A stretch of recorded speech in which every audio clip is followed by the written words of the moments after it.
ప్రభు నామానికి స్తోత్రాలు. అందరికీ ప్రేజల. ఈ దినము దేవుడి వాక్యము యెషయా గ్రంథము 54వ అధ్యాయము 17వ వచనం.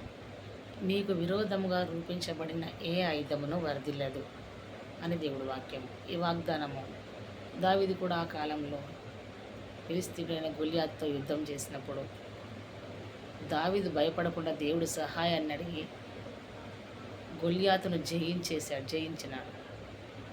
దావీదుకు విరోధంగా రూపించబడిన ఆయుధాన్ని దావీదు తలకిందులు చేసేట్లు దేవుడు సహాయపడినాడు. మరి నీవు నేను మన కుటుంబంలో ఉంటున్న ప్రతి విధమైన ఆయుధం, దుఃఖము, వేదన, సమస్య, శ్రమ, అప్పుల భారము, శత్రు బాధ, ప్రతి విధమైన అనారోగ్యము, ప్రతి కాడిని రూపించబడుతున్న ప్రతి ఆయుధాన్ని నిర్వీర్యం చేస్తున్నామా యేసునామంలో.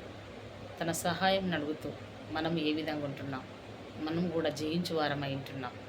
కాబట్టి ఈ దినం నుంచి దావీదు ఎటువంటి యుద్ధం చేశాడో దేవుడు సహాయం అడుగుతూ మనం కూడా దేవుడి సహాయాన్ని అడిగి అట్టి యుద్ధం చేస్తూ ప్రతి దానిని, వ్యతిరేకతలన్నింటినీ తొలగించుకొని దేవుణ్ణి ఎత్తుకొని జీవించలాగున దావీదుకి ఇచ్చిన కృప మనందరికీ దేవుడు దయచేయను గాక. ఆమేన్.